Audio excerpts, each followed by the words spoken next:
एकीचे बळ. एका सुंदर आणि शांत गावात मल्हार नावाचे एक गृहस्थ राहत होते. मल्हार खूप कष्टाळू आणि प्रेमळ होते. त्यांच्याकडे एक मोठी बाग होती जिथे ते दिवसभर काम करायचे. पण त्यांच्या मनात नेहमी एक काळजी असायची. मल्हार यांना 4 मुले होती, विहान, ईशान, अर्णव आणि ओजस. ही मुले दिसायला गोंडस होती, पण त्यांचा स्वभाव खूप भांडखोर होता. विहान आणि ईशान एका छोट्या लाकडी गाडीवरून एकमेकांशी जोरात ओढाओढी करत होते. दुसऱ्या बाजूला अर्णव आणि ओजस आंब्याच्या झाडाखाली उभे राहून भांडत होते. हा आंबा माझा आहे, अर्णव ओरडला. नाही, हा मी आधी पाहिला, ओजसने प्रत्युत्तर दिले. त्यांच्यात कधीच मेळ नसायचा. आपल्या मुलांमधील ही भांडणे पाहून मल्हार यांना खूप वाईट वाटायचे.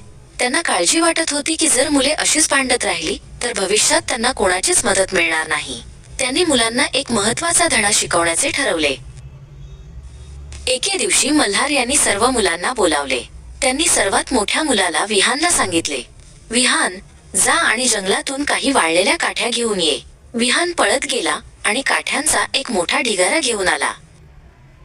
मल्हार यांनी अर्णव आणि ओजसला जवळ बोलावले. त्यांनी विहानने आणलेल्या सर्व काठ्या एकत्र केल्या आणि एका जाड दोरीने त्यांचा एक घट्ट गठ्ठा बांधला. अर्णव आणि ओजस मोठ्या कुतूहलाने हे पाहत होते.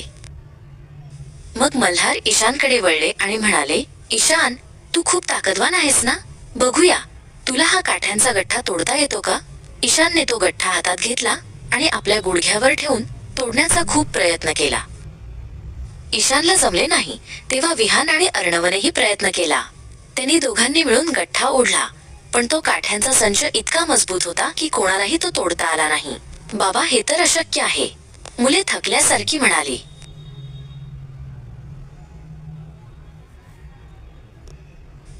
आता मल्हार थोडे हसले. त्यांनी तो दोर सोडला आणि सर्वात धाकटा मुलगा ओजस याला एक छोटी काठी दिली. ओजस, आता ही एकच काठी तोडून दाखव, ते म्हणाले.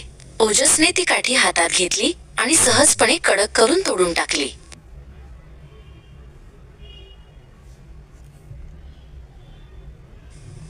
मल्हार ईशानकडे बघत प्रेमाने म्हणाले, बघितलेत मुलांनो, जोपर्यंत काठ्या एकत्र होत्या कोणीही त्यांना हरवू शकले नाही.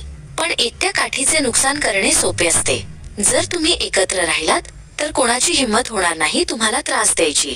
मुलांना आपली चूक समजली आणि त्यांनी पुन्हा न भांडण्याचे वचन दिले.